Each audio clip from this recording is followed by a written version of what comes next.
just want to start off by saying how jealous I am of the room you're in.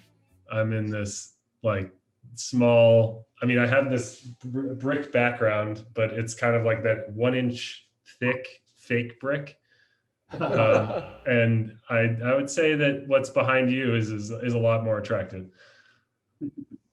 Yeah, I don't know if we want to enclose the exact weight, but yeah, we got a couple. We're doing some heavy lifting over here.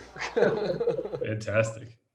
All right. Well, let's kick it off. So this is the first in hopefully a lot of webinar series we're calling Into the Weeds. Mind the pun with that. But really what we're hoping to do here is just kind of keep a fairly open, unstructured sort of learning session where we just want to let anyone and everyone kind of come with and learn a little bit more about cannabis, the effects on the body and mind, what we know, what we don't know. We hope to continue to have these and invite other subject matter experts from outside of Bountiful Farms, but today we'll keep it sort of in-house. I'll just start off by giving a little bit of an introduction to Bountiful Farms itself. We were established in 2017, headquartered in Lakeville, Massachusetts, and we really have focused since day one an immense amount of resources and time to researching, growing, and cultivating the most unique and premium cannabis possible. And ultimately, our goal as an organization is to improve the daily lives of our customers, patients, and partners. We have our own medical dispensary in Natick, Massachusetts that opened in October 2020. And our products can also be found at many popular dispensaries in Massachusetts, including Theory Wellness, Buds Goods, and Seed, which just opened in Boston to a huge success. Myself, my name is Henry Schenker. I lead marketing for Bountiful Farms. And while I could probably do you guys some justice, I'll kick it to you, Zach, to give us a little introduction on yourself as well. Awesome, appreciate that, Henry. My name is Zachary Taylor. I've been with Bountiful Farms since 2017. I'm originally born and raised in Denver, Colorado. I think, like anything in life, it's just about timing, right place, right time. I feel very lucky and fortunate. I was one of the 8th 18-year-olds to receive my caregivership. Just like any other small business, I started off in a garage. I sold to patients with a plethora of ailments from multiple sclerosis, cancer. Really, found my love for cannabis on the medicinal end, as well as I certainly used it for medicinal and recreational purposes myself. By the time I was 21 years old, I ended up running some of the larger grows in Colorado, and I'm just incredibly humbled and grateful for the opportunity. I met the Bountiful Farms owners in summer of 2017, moved to Massachusetts in 2018, and here we are 3 years later, finally producing product, and we're really proud and excited for what we've accomplished, and are continuing to strive and can hopefully continue to even better ourselves as we move forward. Awesome. And Corey, please give an introduction for yourself as well. So my name is Corey. I'm a cultivator with Bountiful Farms. My background's a little diverse. I've been in the media production industry for the better part of the past decade. I'm a graphic designer by degree. I've been a photographer, videographer. I'm currently doing Bountiful's social media, as well as helping to document and portray this phenohunt currently. So, there are probably thousands, if not more, topics that we could talk about related to cannabis, related to our work in cannabis and just in general. One aspect of what we do at Bountiful and what many cultivators do is known as the phenohunt. And we thought it would be a good place to begin this webinar series because it's just generally an interesting process, and it allows for cultivators, I think, to get to the point where a product is really as ideal as possible for consumers. And I don't know how many consumers really know about the process of phenohunting unless they've actually done one themselves, if they maybe have a small home grow. I wanted to start, and I'm far from the expert. You guys are way more the expert than I am. If I could start by just maybe defining what I think a phenohunt is, and maybe Zach, Corey, you can tell me where I'm wrong or clarify anything. But from what I understand, a phenohunt is really a process in which the goal is to identify and then cultivate certain traits from, let's say, a seed or a strain. Of course, it would be a lot easier if you could just sort of pick up a seed, look at it, and know the dominant traits, what they'll be. But that's, of course, not really possible. So you have to actually grow them into the plant. And then you sort of select for the seeds or clones to cultivate versus get rid of. Is that generally accurate, or what would you add there? You want to take this one? Or? Yeah, that's pretty much it, Henry. I think that the main goal of the phenohunt is to find something that's unique and forgiving as far as growing in this type of environment. Something that might be better suited as a medication that has those properties that we're looking for. It's a general roundness of the strain that we're looking for. Yeah, I mean, just to add to that, there's so many things that are a little bit more whimsical that just have a little bit more of that uniqueness to it, and some of that is because of the elasticity, and some of that is just because of the unknown of the Cannabaceae species.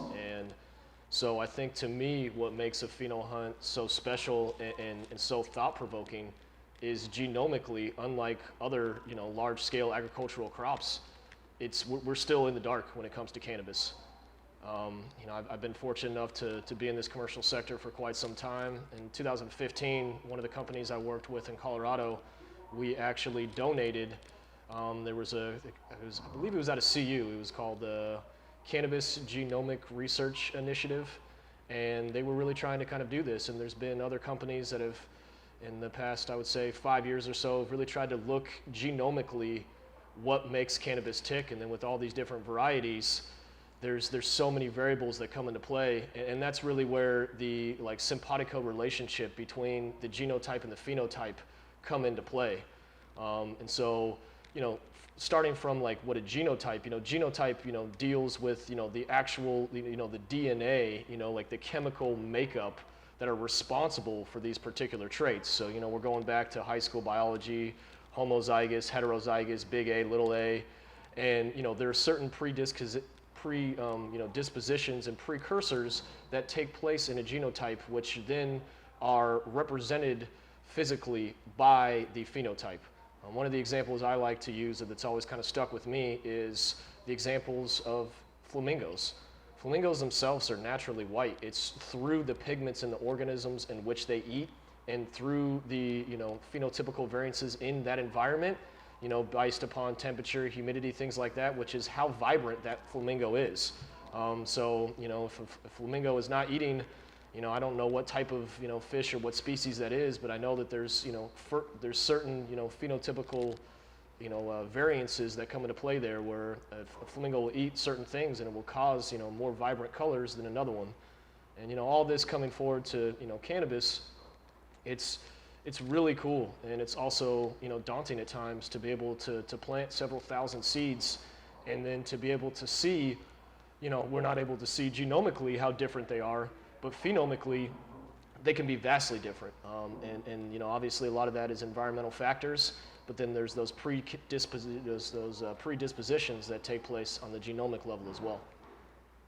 So Zach, you mentioned thousands of seeds as potentially part of a phenohunt. I know we don't want to spend the whole time talking about our own Bountiful Farms hunt, because we're certainly not the only ones phenohunting, but do you have a sense at this point, or maybe exactly over the past few years, what is the waterfall? How many seeds have we hunted through? Where are we at this stage?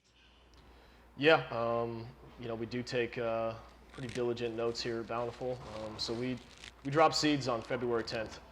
So one of the unique things about Massachusetts is there's a portal that basically opens, and you have a specific amount of time to where you basically have to build your entire genetic lineage or your entire lineup at that time. And so you can obviously do that through clone, or you can do that through seed. We chose, for multiple reasons, one, we wanted to bring some variance, we wanted to bring some variety. A lot of the genetics which we brought forth were, from other reputable breeders. I also happened to be lucky and fortunate enough to work with Swerve and Cali Connections in 2015, and was a part of a breeding project myself. And February 10th, we dropped 2,928 seeds. Of those, there was 130 different strains. We had about an 85% success germination rate from that. And that was really kind of all over the place. I really tried to check a lot of boxes. I went after a lot of OGs, a lot of chems, tried to kind of go after, some of the hype strains, and, really tried to, it'd be wonderful for everything to check every box. What I mean by that is, to have that bag appeal, to have that vigor, to have that nose. And not everything is going to check all those boxes. And that's what's great about a pheno hunt, is to really be able to compare this to this. This may have, a higher terpene profile and a higher nose, but its sister that actually calyxes out better, that has better internodal spacing, that has, that much better of a bag appeal because of that. So, just to, give you an idea of how we, kind of went about it, just like any other person would pheno hunt, you just have to back up everything. So you plant the seed, and then you would take a clone of that, and then as you go through one cycle, then you would immediately have your first cuts. It's our belief here at Bountiful that, of your top keepers, you should run those at least twice. Because, the phenotype, or, the phenotypical variances themselves are, subject to environmental factors. If something happens that one time and you're like, I wonder if that would happen again, it's worth to keep, your potential. So how we do it is, like coming from the example of one of our largest pheno hunts was a strain that I bred with my friend Malik, that then was released under the Kaiser Chief. That was in, I believe, 2017. And it was a strain called Pina Grande. So we took the pineapple chunk from Barney's Farms, and then we reversed a Skywalker OG from Cali Connection. And so it was a feminized pineapple chunk times Skywalker OG. We ended up naming her Pina Grande. So we dropped 288 of those seeds. So off of the first initial keeper list, we harvested 98, and then we kept 15 from those. And then from that round, of those 15, we narrowed that down to 11. Then we narrowed that down to 5, and then eventually we're going to narrow that down to 2 or 3. And where some of those variances come into play is the strain that, or the phenotype that's going to wash better isn't necessarily going to have that better bag appeal. You're not always going to get everything that you want in that one pheno. Right. Yeah, no, it's a good point. I mean, the scale issue is one that has definitely occurred to me before, that just the pure odds of you finding that sort of unicorn or the optimal, outcome of a strain, it sort of has to be more likely if you're doing more of this experimentation. But I mean, I know that, smaller growers, even home growers, might be interested in trying. I mean, would you say it's worth it to try something like a scaled down version of a pheno hunt in a sort of home grow, or do you have any, I guess, advice or risk management advice for someone who would be interested in doing that? I would definitely say that it's even more time consuming because you're dealing with an individual plant. Here, one thing I noticed in our pheno hunt, that as we narrowed down our phenotypes, we can scale up the amount of plants that we have on a particular table or in a particular room. And that further expands your knowledge on that individual phenotype, because things like how well does it clone, how well is it suited as a mother, the tables are long, the rooms are big, there's going to be microclimates. How well does she handle the environmental pressures at any given point? So that's going to be the stuff that's harder for your home growers to figure out. It's just going to take a longer period of time, and you're going to have to sacrifice tent space, and that's probably the biggest downside of phenotyping at home. But it's definitely worth it.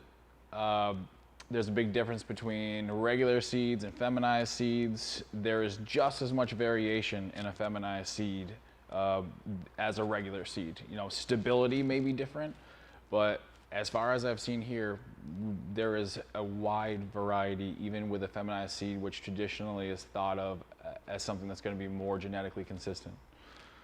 But it's definitely worth it. for sure. Yeah, I mean, to add to that, we have the genetic pool of cannabis that we have because of home growers taking that chance and taking that risk. And some of the times it's from a perfect storm and that perfect accident, and some of the times it was intentional. You know, and a lot of these stories are, you know, kind of hearsay, but, you know, as you've been around the community, you hear these things and respect these things. And I haven't, you know, had the privilege, you know, to meet a lot of these, you know, breeders or individuals, but I certainly have, you know, great deal of respect for them, and I think it's a cool relationship that you can have with the breeder as well as the grower, because, you know, they spend all that time, you know, breeding that, but then to see the variances that come out with that, you know, it's beneficial to both parties. And, you know, kind of going back to the, you know, just how some of these things happen by accident, if we, you know, weren't open to hermaphroditic tendencies and selfing and potential seeds and pollination, then, you know, really all the hype strains that exist wouldn't be there. I mean, you know, rest in peace to Josie Wales. He passed away early this year. I mean, the GG4, I mean, you know, is one of the most sought after strains probably in the entire world. You know, that was a hermaphroditic accident, you know. I mean, same thing with the legend of how, you know, cookies came about, you know, cherry pie, Durban, supposedly that was a timer coincidence, you know, that happened during the dark period, you know. I mean, so you hear about all of these, you know, I mean, look at, you know, Colorado as an example. He talks about, you know, pollen chuckers, and he talks about, you know, lineages and, you know, plants kind of having that susceptibility, and then that can increase with, you know, certain environmental factors. And then, you know, the other variable you have is, you know, your feminized versus non-feminized, and, you know, I mean, your hermaphroditic risks, you know, running there. You know, I mean, feminized seeds certainly have their benefits, but are they more prone to hermaphroditic tendencies? Absolutely. But at the same time, if you plant a herm seed, does that guarantee that that's going to be a herm? It doesn't, you know. And so, like, there's no, like, set in stone. You know, it's pretty fascinating how that happens. But, you know, I mean, whether you're on a large scale or whether you're on a small scale, I would say that would be my biggest, you know, preface or biggest warning of, you know, the obstacles that can potentially come with phenohunting is hermaphroditic tendencies, is seeds. You know, this plant is a very, you know, finicky plant, and, you know, I mean, that's the whole sensimelia. You know, when we look at what sensimelia is, it's basically culling the males, and then it's an incredibly, you know, sexually frustrated female. That female plant continues to get more and more sexually frustrated. Her pistils and her resin continue to be producing, and as long as she doesn't receive that pollen, then her energy doesn't transfer into seed production. And so, you know, but then it's at what time did that energy transfer? You know, if you have something that selfs, or that you have a herm that pollinates in week 5 versus week 2, then you potentially could still have a decent tack level, but that product is still going to be seeded. And that's what's just really hard on a scale like this, is to look at hermaphroditic tendencies. It's not like it's as obvious as a male plant versus a female plant. You could have that female pistil with a very, very small male ball forming underneath, and if that sac opens, and then they are just like us as humans as well, as, you know, I can't necessarily explain why, but certain plants have more vigorous pollen than others. And that's obviously something that would be a genetic predisposition and trait you'd be looking for in males, but as you're, you know, phenohunting, that's not necessarily a trait that you know, want to look, you know, for, you know, on that end. And it's also difficult in terms of, you know, how a plant holds its seeds is drastically different. And that's something that I've really personally learned. You know, I think it's important to be honest and be transparent as a grower. You know, I personally, on a side note, I can't stand the whole master grower. You know, you know, I've been doing this 12 years, as people have been doing this 30. We can't master this. Like, we just have to continue to learn and continue to evolve, and, you know, have unity in the community. And you might know more about daily light intervals and more about nutrients, and I might know more about, you know, this sector. But as we continue to help each other and grow as a community, I think that that's incredibly important. And, you know, something I personally learned during this pheno hunt was how different, you know, cultivars or different strains hold their seeds. You know, so I've certainly seen, you know, seeded out crops where it's obvious, you know, the buds themselves are impregnated, you know, I mean, they're protruding out. They have them on display. Yeah, and then, you know, we found some where, you know, unfortunately, until we actually harvested the you know, tiger stripe, you know, fully mature seeds were embedded in the bud structures themselves. And I personally haven't seen that before. And I mean, it wasn't something that we wanted to see, but it was something that, you know, being completely transparent, I mean, especially when you take on such a feat as, you know, I mean, we, as a total, you know, I mean, I gave you the numbers of what we dropped in February, but we dropped over 5,000 seeds in, you know, in 2020 alone. And I mean, and certainly we found great success, but we had our turbulation as well. I think that when you talk about hermaphroditic tendencies too, from an evolutionary and genetic standpoint, I think a lot of people have to keep in mind that this plant has, in every single plant, has the predisposition to go hermaphroditic. It does. Absolutely. It's an evolutionary. It's a fight for flight. Exactly. Yeah. It was an advantage throughout millions of years, so it's embedded in everyone's DNA. It's really just about the sensitivity level of that plant and how far you can push the environment and the plant to achieve what you want. Some can't handle it, some can, and that's pretty much what we're sorting out. Yeah, and to that point, I mean, you know, eventually we will be able to macro crop a little more. You know, so to give you an idea of the size of our rooms, you know, we have 100 light flower rooms. Eventually, we want to have, you know, 5 to at most 8 strains per room. During this pheno hunt. You know, we had several hundred strains per room. You know, there's a couple individuals in California I know that are doing hunts that big, but certainly on the East Coast, I don't know of anyone who chose to take that feat, and that's not a matter of saying that we're better than by any means. It's just a matter of we chose to go about it in a different way. And I think, you know, that's the important thing about the pheno hunt, in my opinion, is the education process. You know, I mean, and it's you know, you have to be able to read what that plant's telling you, and that's where, you know, macro cropping can really become beneficial in the long run. Is, you know, I mean, you know, we'll be able to feed those plants the, you know, specific ECs they want, as well as incorporate that with the UMOLs they want. And, you know, and that's where, to, you know, on Corey's point, every plant has those hermaphroditic tendencies, but it's dialing in its ideal environmental conditions to help potentially minimize that risk.